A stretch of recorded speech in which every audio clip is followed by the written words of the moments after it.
नमस्कार। आज की वीडियो में आपका स्वागत है। 2 साल से पूरी दुनिया में बिजली और पानी नहीं है। पैसे सिर्फ कागज़ बन के रह गए हैं और आधे से ज़्यादा मिलियनर्स और $1000 के मालिक लग्जरी वॉचेस और गाड़ी बेचकर सिर्फ कुछ चावल खरीद रहे हैं। आज हम बात करेंगे फिल्म द सर्वाइवल फैमिली के बारे में। कहानी की शुरुआत आज के टोक्यो में होती है, जहां सुजुकी फैमिली एक बड़ी सी बिल्डिंग के एक छोटे से अपार्टमेंट में रहती है, जहां वो अपनी लाइफ को बिना गैजेट्स और इलेक्ट्रिकल अप्लायंसेस के इमेजिन नहीं कर पा रहे। उस घर के मुखिया योशियोकी एक ऑफिस वर्कर हैं और इस समय काम के बाद टीवी देख रहे हैं। उनकी बीवी का नाम मित्सुई है और वो अपने बुचर्ड फिश को पकाने से डर रही है जो उसके पिताजी ने भेजी है। ये फैमिली ऐसे खाने की आदीन नहीं है। उनकी बेटी यूई अपना सारा टाइम अपने दोस्तों को टेक्स्ट करने में बिताती है और उनका बेटा केंजी कॉन्स्टेंटली मोबाइल पर हेडफोन्स लगाकर गाने सुनता रहता है। मित्सुई अपने हस्बैंड से कहती है कि वो टीवी को छोड़कर अपने बच्चों से बात करें और कुछ टाइम उनके साथ भी बिताएं, ताकि वो अपने फ़ोन, अपने कंप्यूटर को छोड़कर रियल लाइफ पर भी ध्यान दें। लेकिन थका हुआ योशियुकी सोने चला जाता है। अगली सुबह जब वो उठता है तो उसे टाइम का अंदाज़ा नहीं लगता। उसकी alarm clock out of order है और सारे घर की घड़ियां भी बंद हो चुकी हैं। पूरे घर में ना बिजली है, ना खाना, और सारा फ्रिज का खाना खराब हो गया है। उनके बच्चे डर गए हैं इस बात से कि उनके गैजेट्स नहीं चल पा रहे हैं। फिर भी अपने सारी फैमिली का सामान इकट्ठा कर कर वो एलिवेटर की तरफ बढ़ते हैं, जो एलिवेटर भी काम नहीं कर रही है। फिर वो सीढ़ियों से नीचे उतरकर बाहर जाते हैं। योशियोकी सबवे लेकर अपने ऑफिस पर जाना चाहता है, लेकिन वहाँ पर कोई ट्रेन चल ही नहीं रही। गाड़ियाँ और बसेस भी टूटी पड़ी हैं और कोई नहीं जानता कि क्या हो रहा है। सिर्फ बाइसाइकिल्स ही हैं जो वहाँ पर चल पा रही हैं, तो सब लोग बाइसाइकिल्स के साथ अपने काम पर जा रहे हैं।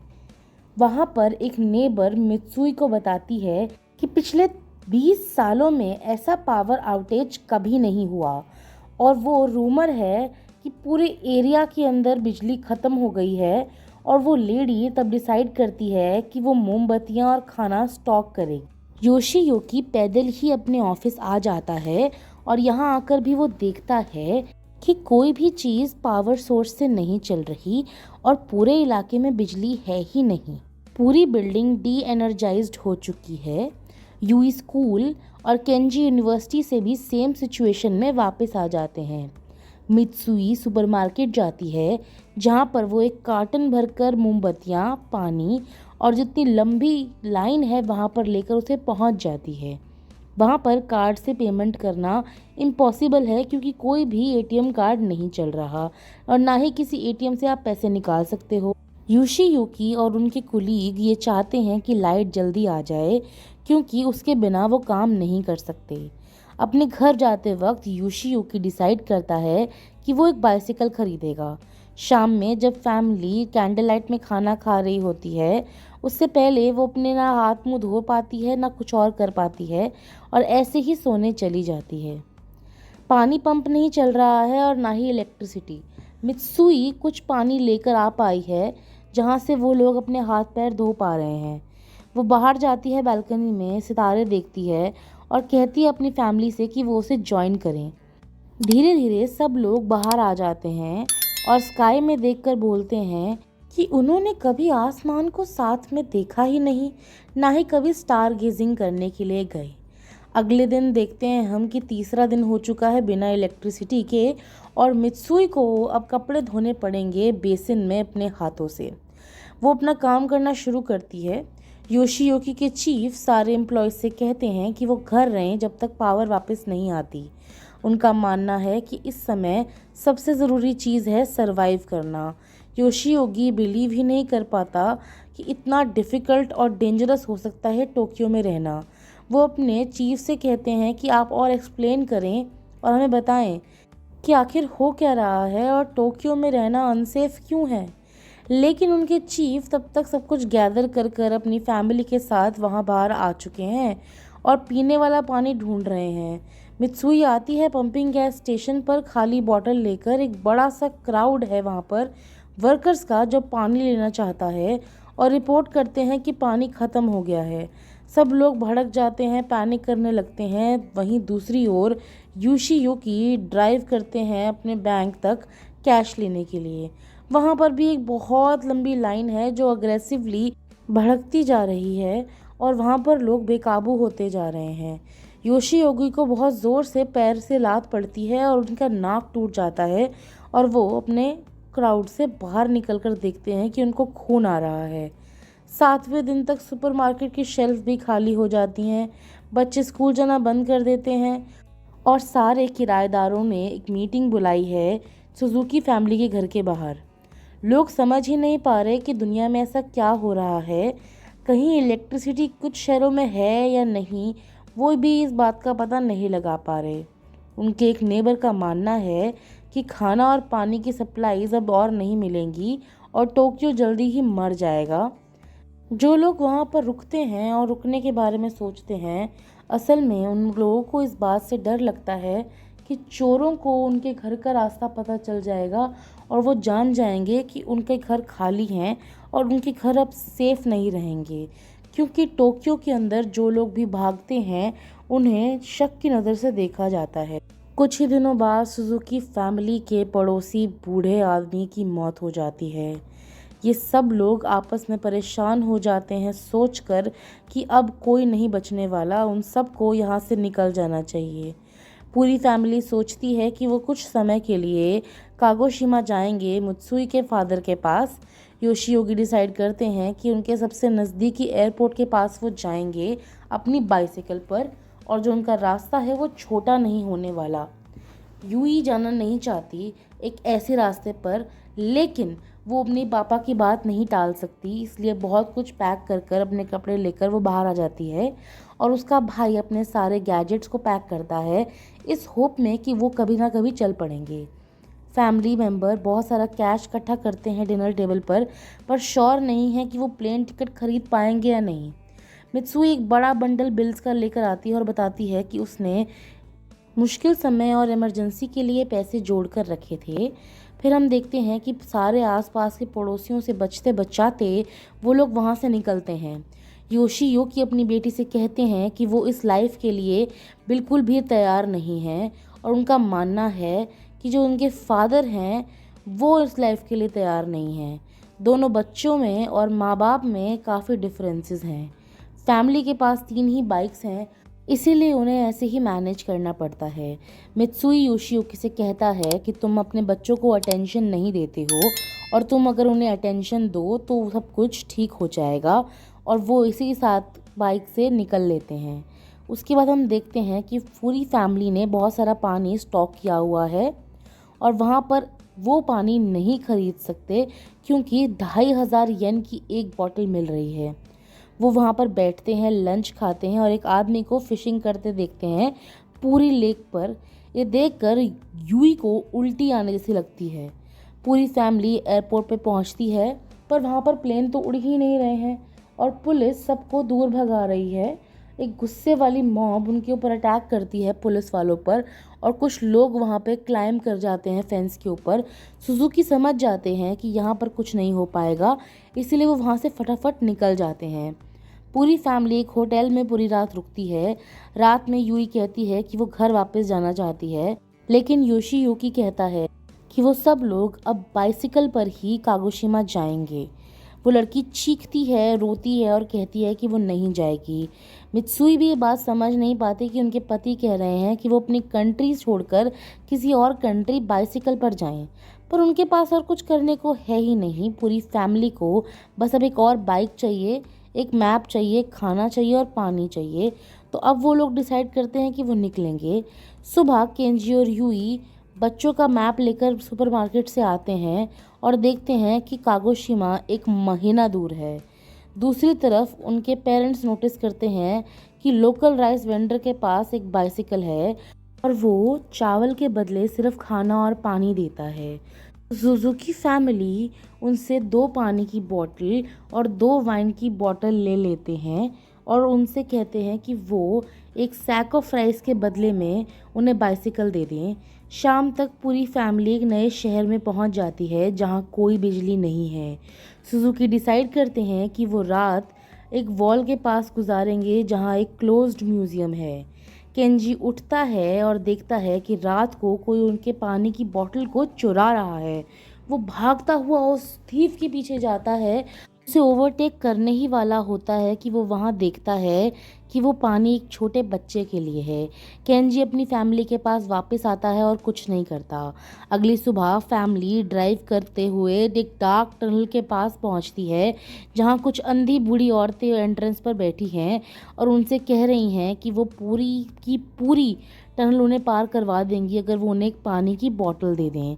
सुजुकी फैमिली मना कर देती हैं ऑफ़र और आगे जाकर कुछ अबैंडन कार्स देखती हैं, कुछ मरे हुए जानवर देखती हैं, डिस्गस्टेड फील करती हैं, लेकिन वापस आकर उन लेडीज़ के पास बैठ जाती हैं।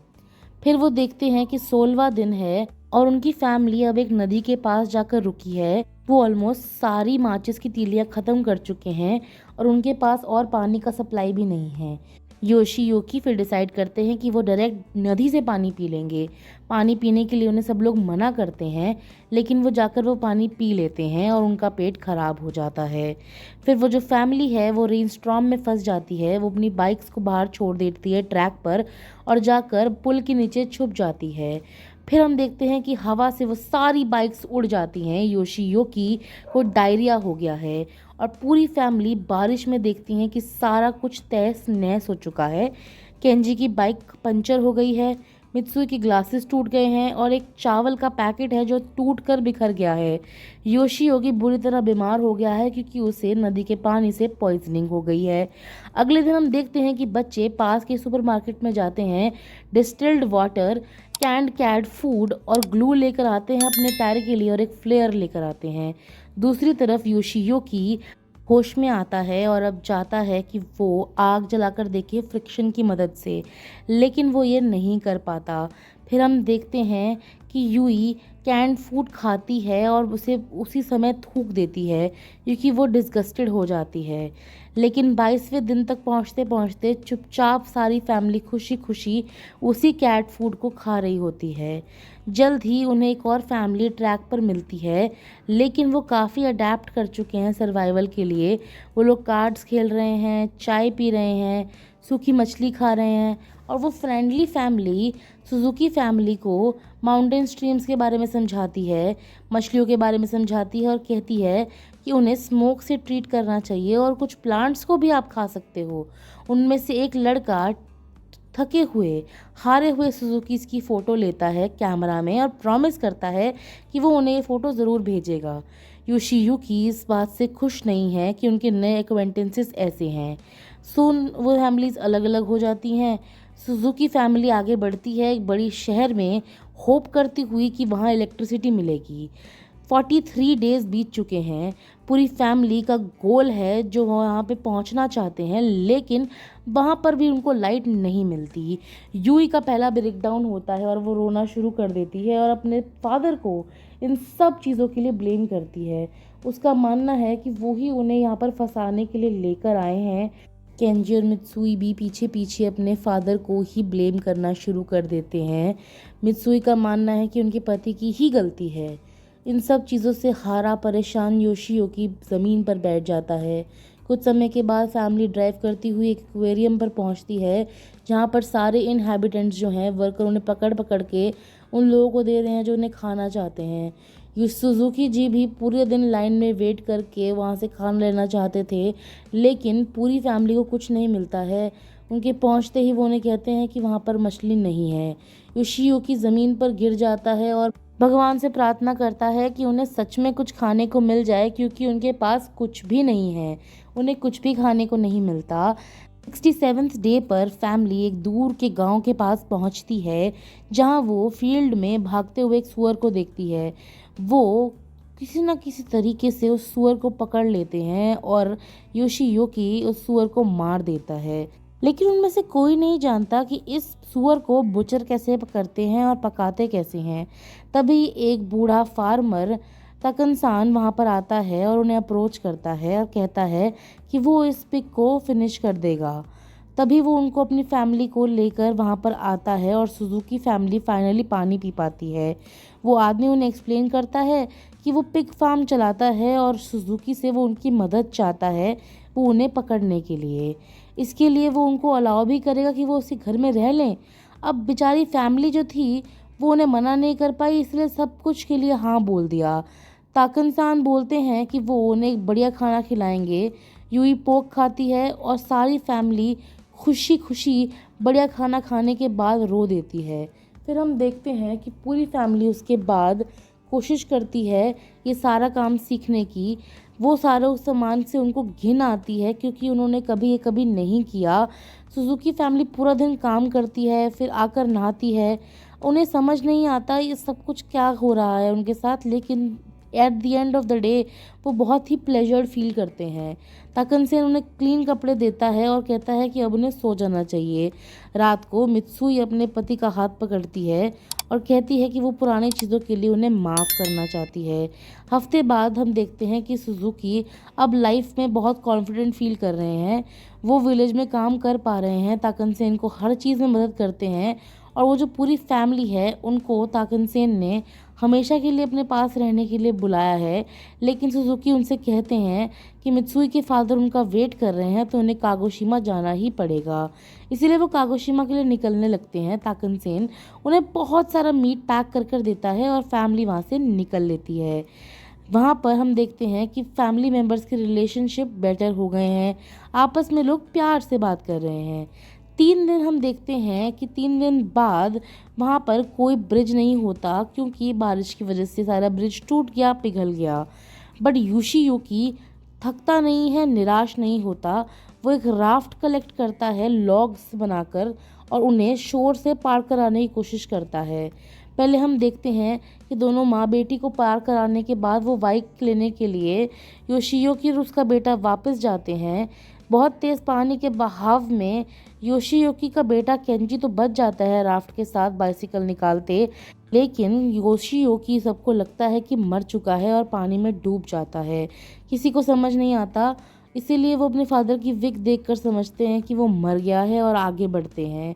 94th डे आ चुका है। सुजुकी फैमिली अब कागोशिमा पहुंचने ही वाली है। मित्सुई ज़मीन पर गिर जाती है क्योंकि वो अपने पति की मौत से बेहद दुखी है और रोना शुरू कर देती है। वो ना खाना खा रही है ना पानी पी रही है। यूई पोर्क खाती है और एक स्ट्रे डॉग को देती है। वो स्ट्रे डॉग को थोड़ा सा मीट खिला देती है और कुछ ही देर बाद बहुत सारे स्ट्रे डॉग्स वहाँ पे इकट्ठे हो जाते हैं और उनके ऊपर हमला कर देते हैं।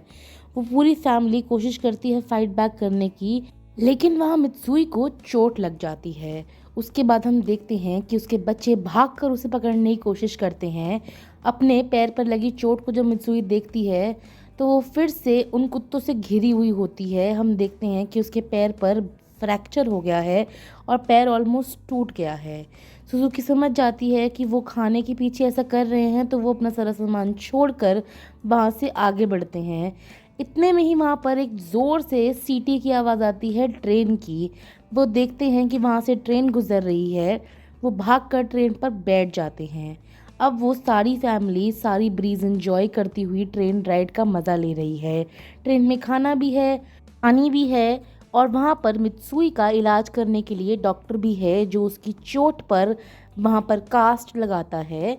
हम देखते हैं कि सब लोग धीरे धीरे खुश हो रहे हैं। वहाँ पर मित्सुई है जो अपने पति को याद कर कर रो रही है और सब लोग रोना शुरू कर देते हैं। बच्चे अपने फादर को मिस कर रहे हैं। दूसरी तरफ योशियोगी अपनी जान बचाकर वहाँ से बाहर निकल जाते हैं और बच जाते हैं। उन्हें खुद ही समझ नहीं आता कि उनकी जान कैसे बच गई। थके हारे वो फील्ड में पहुंचते हैं जहां पर रेल रोड के पास वो हैं। वहां पर वो एक बैठे हुए ट्रैक्टर को देखती हैं। अचानक से उन्हें आवाज़ आती है स्टीम लोकोमोटिव की।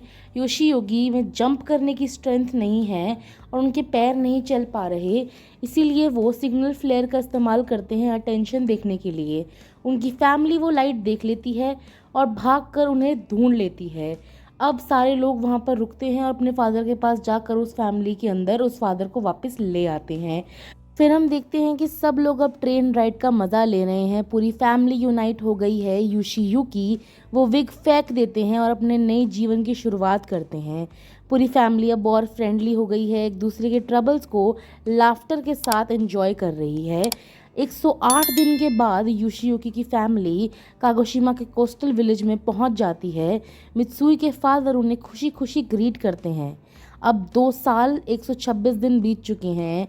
अब पूरी फैमिली को फ़िश को याद करना, बाँटना, छाँटना और फ़िश करना आ गया है।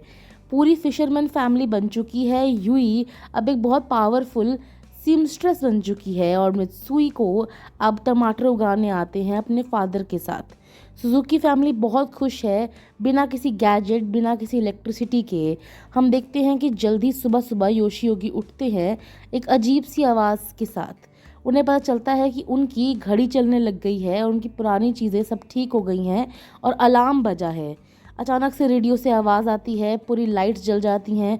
सुजुकी अपनी आंखों पर विश्वास ही नहीं कर पाते और कुछ समय के बाद पूरी फैमिली टोक्यो वापस आ जाती है। शहर फिर से बज़ करने लगा है, प्रेजेंटर स्क्रीन पर आ गए हैं। ब्रॉडकास्ट हो रहा है कि लगभग 2.5 साल बाद किसी अननोन रीज़न के लिए पूरी पावर आउटेज होने के बाद अब लाइट वापस आ चुकी है। इस ट्रांसमिशन के बाद हम देखते हैं कि यूई वापस अपना स्विंग सर्कल लेकर आई है। मित्सुई अपना soup meat balls fresh fish के साथ पका रही है। सुजुकी ने अपने सिविलाइजेशन में रहने के लिए बेनिफिट्स निकाल लिए हैं और वो देख रहा है कि वो दोनों लाइफ्स को बैलेंस कर सकता है। फिर हम देखते हैं कि पूरी फैमिली, सारे लोग एक साथ इकट्ठे होते हैं। थ्रेश होल्ड पर हम देखते हैं कि वहाँ पर एक पोस्टमैन आता है। वो उन्हें वो फोटोग्राफ देता है जो कैमरा से उनकी किसी पुरानी फैमिली फ्रेंड ने ली थी, जो उन्हें रास्ते में मिले थे। और वहाँ पर वो देखते हैं कि उस फोटो में सुजुकी कितना भूखा और एकदम मैला कुचैला लग रहा है जब वो कागोशिमा के रास्ते में जा रहे थे। इसी के साथ फिल्म ख़त्म हो जाती है। ये कहानी हमें सिखाती है कि किसी भी सिचुएशन में सर्वाइवल बहुत इम्पॉर्टेंट है। आपको ये फिल्म कैसी लगी हमें कमेंट सेक्शन में ज़रूर बताइएगा। वीडियो अच्छी लगी तो इसे लाइक कीजिएगा, वीडियो को अपने दोस्तों के साथ शेयर कीजिएगा और चैनल को सब्सक्राइब कीजिएगा क्योंकि ये बिल्कुल फ्री है। अब आपको हम मिलेंगे किसी और फिल्म के साथ, तब तक के लिए धन्यवाद।